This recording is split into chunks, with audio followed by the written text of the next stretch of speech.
October 15th, 2025, 11:47 p.m., a mysterious blue cargo vessel, the Artemis Dawn, drifts silently 40 miles off the California coast with 127 American hostages locked in its hull and $450 million worth of weaponized fentanyl bound for U.S. ports. The Coast Guard thought it was a routine smuggling bust, but when tactical teams breached the ship's containers, they discovered something that made every admiral in the Pacific Fleet go silent. 85 Chinese military operatives, 12 submarine-launched missiles, and enough chemical weapons to poison half of Los Angeles. Within 6 minutes, 3 destroyers, 2 aircraft carriers, 240 Navy SEALs, and 67 autonomous naval drones were racing toward coordinates that would determine America's survival. How did this floating fortress of terror get so close to American shores? And what did the Navy do in the next 38 minutes that sent shockwaves through Beijing?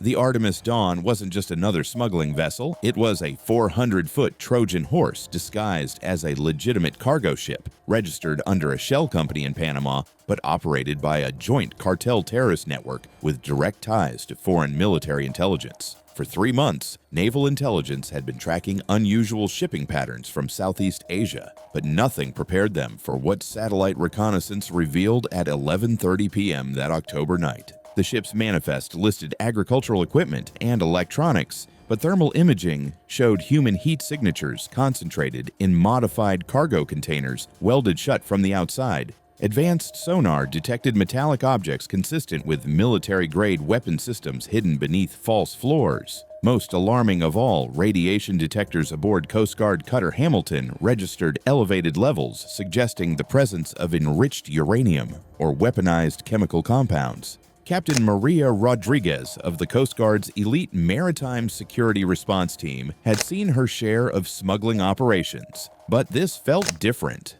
The vessel's crew of 23 wasn't behaving like typical drug runners. They moved with military precision, communicated using encrypted burst transmissions, and had established defensive positions that suggested professional combat training. When her boarding team approached in rigid-hull inflatable boats, they were met with coordinated small arms fire from multiple deck positions. The first breach attempt at 11:52 p.m. revealed the horrifying scope of the operation. Container after container held kidnapped American citizens, families taken from border towns, businessmen grabbed during overseas trips, and even 34 children ranging from ages 8 to 16. But it was Container 7 that changed everything. Hidden beneath a false floor, Navy explosive ordnance disposal specialists found 12 Chinese-manufactured DF-21 anti-ship missiles, each capable of sinking an aircraft carrier, along with launch systems that could be deployed within minutes.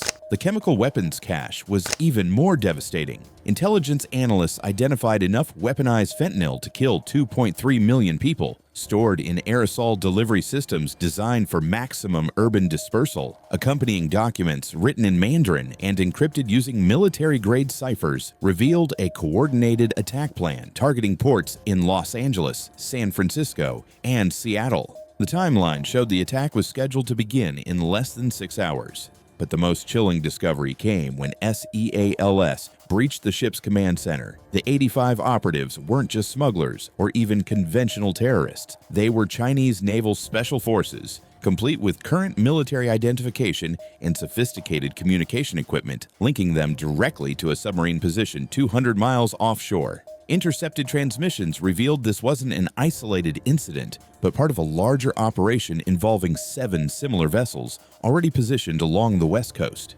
The hostages had been systematically organized as human shields, placed in locations that would maximize casualties during any rescue attempt. Medical examinations revealed they'd been drugged to keep them compliant, and explosive devices were wired to container doors that would detonate if opened incorrectly. The terrorists had turned 127 innocent Americans into a living minefield designed to paralyze any military response. As Coast Guard commanders transmitted their initial assessment to Pacific Fleet headquarters, the magnitude of the threat became clear. This wasn't just smuggling, it was an act of war disguised as criminal activity. The Artemis Dawn represented a new kind of hybrid warfare, combining terrorism, espionage, and potential weapons of mass destruction in a single floating platform positioned to strike at America's heartland. Ready to see how the Navy transformed this nightmare scenario into a masterclass of maritime warfare? Like and subscribe, because what happens next will redefine how America defends its coastline. Within 8 minutes of Captain Rodriguez's situation report, the Pentagon's crisis response protocols activated systems that hadn't been fully deployed since World War II.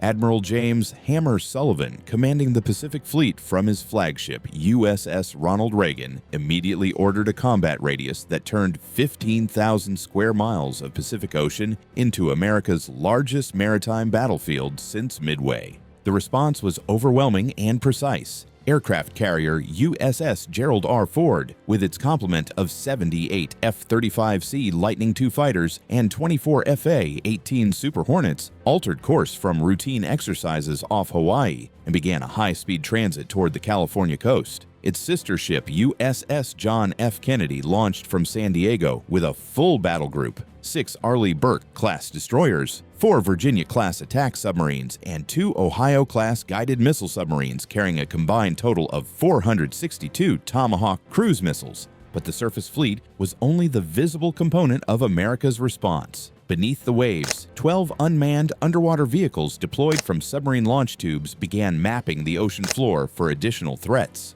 These autonomous hunters, each equipped with sonar arrays capable of detecting objects the size of a briefcase at 30 miles, confirmed Admiral Sullivan's worst fears. The Chinese submarine Shenzhen was indeed positioned in deep water, surrounded by a protective screen of 6 attack submarines and enough firepower to challenge an entire carrier battle group. SEAL Team 6 received activation orders at 12:07 a.m., with 240 operators from 3 assault squadrons converging on Naval Air Station North Island. Their mission parameters were unlike anything in the team's classified history: simultaneous hostage rescue, chemical weapons disposal, and neutralization of foreign military personnel, all aboard a floating fortress designed to kill anyone who approached. Master Chief Petty Officer Jake Reaper Morrison had led operations in Afghanistan, Iraq, and Somalia, but nothing had prepared his teams for combating enemy special forces while surrounded by enough weaponized chemicals to devastate the West Coast. The intelligence picture grew more complex by the minute. NSA intercepts revealed the Chinese submarine was uploading targeting data for coastal cities, while satellite imagery showed 6 additional cargo vessels maintaining radio silence in international waters. Each ship displayed the same thermal signatures and defensive postures as the Artemis Dawn, suggesting a coordinated assault designed to overwhelm America's coastal defenses through simultaneous attacks. Naval Air Station Coronado became a hub of controlled chaos as MH-60 Seahawk helicopters loaded with specialized equipment prepared for the most complex maritime hostage rescue in U.S. history. Each aircraft carried thermal imaging systems capable of seeing through steel hulls, while their crews trained on ship mock-ups constructed in real time based on Coast Guard reconnaissance photos. The margin for error was 0. A single mistake would trigger the explosive devices wired throughout the hostage containers. Advanced warfare took on new meaning as 67 autonomous naval drones launched from destroyers positioned in a 50-mile perimeter around the Artemis Dawn. These robotic sentinels, each equipped with high-definition cameras, electronic warfare suites, and precision-guided munitions, created an invisible net designed to prevent any vessel from escaping or additional threats from approaching. Their artificial intelligence systems had been programmed with one directive: nothing gets through. The Chinese submarine commander made his first tactical error at 12:23 a.m. by attempting to reposition closer to the American battle group. Virginia-class submarine USS Colorado detected the movement pattern and began shadowing the enemy vessel, while Ohio-class USS Florida positioned itself between the Chinese fleet and the California coastline. The underwater chess game had begun, with nuclear submarines maneuvering in 3-dimensional combat formations not seen since the Cold War. As dawn approached, Admiral Sullivan faced a strategic decision that would define American naval doctrine for decades: how to eliminate a sophisticated enemy force while preserving 127 innocent lives aboard a floating chemical weapons factory. At 12:31 a.m., Admiral Sullivan gave the order that transformed the Pacific Ocean into a technological killing field. Operation Neptune's Trident is authorized. All units, weapons free on designated targets.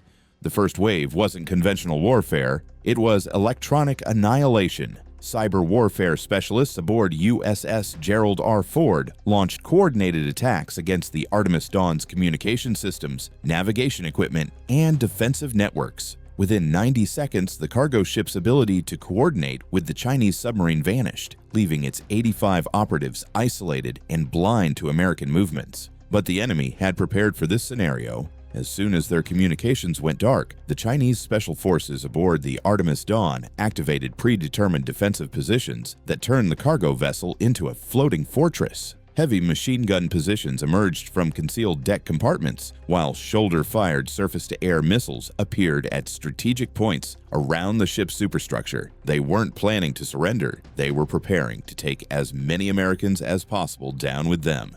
The first kinetic strike came from an unexpected direction. USS Colorado, positioned 4 miles beneath the surface, fired a single Mark 48 torpedo not at the enemy submarine, but at a precise point 200 yards from the Artemis Dawn's starboard side. The underwater explosion created a massive pressure wave that disabled the cargo ship's engines and steering while avoiding damage to the hostage containers. The message was clear: you're not going anywhere. SEAL Team 6's approach began at 12:47 a.m. using a tactic never before attempted in combat. 12 Mark V special operations craft, each carrying 20 operators, approached the Artemis Dawn from multiple vectors while remaining below radar detection altitude. But the real infiltration came from beneath. 24 SEALs, equipped with advanced rebreather systems and underwater propulsion vehicles, had been swimming toward the cargo ship's hull for the past 18 minutes. Master Chief Morrison's team reached the ship's hull at 1:02 a.m. and immediately encountered their first nasty surprise. The Chinese operatives had welded razor wire and improvised explosive devices to the waterline, creating a lethal barrier designed to shred anyone attempting underwater approach. But Morrison had planned for this scenario. His team carried experimental cutting charges that could slice through steel hull plating in precise patterns while minimizing explosion signatures. The hull breach occurred simultaneously at 6 points along the Artemis Dawn's lower decks. SEALs poured through the openings like water-finding cracks, but they immediately faced coordinated resistance from enemy forces who knew every inch of their floating fortress. The cargo ship's interior had been modified into a maze of defensive positions, with hostage containers strategically placed to prevent American forces from using overwhelming firepower. Combat inside the ship's corridors was brutal and precise. Chinese special forces fought with the desperate efficiency of cornered professionals, using hostage locations as tactical shields while attempting to reach the chemical weapons storage areas. Every room potentially contained innocent Americans, forcing SEAL teams to clear spaces using non-lethal methods that put them at severe tactical disadvantage. The first major breakthrough came when Lieutenant Commander Sarah Ghost Patterson's team discovered the ship's modified cargo management system. The Chinese operatives had installed hydraulic mechanisms that could rapidly move hostage containers to different locations within the ship, essentially turning 127 Americans into a three-dimensional human shield that could be repositioned in real time. But at 1:18 a.m., everything changed. Thermal imaging detected massive heat signatures rising from the ship's lower decks. The enemy was preparing to activate the chemical weapons dispersal systems. They weren't planning to escape anymore. They were going to turn the Artemis Dawn into a floating chemical bomb that would poison everything within a 50-mile radius. The clock was now ticking in minutes, not hours. At 1:19 a.m., Master Chief Morrison's voice crackled through SEAL team communications with words that turned a hostage rescue into a race against mass extinction. All teams, priority Alpha. Chemical dispersal systems are hot. We have 7 minutes before this ship becomes a weapon of mass destruction.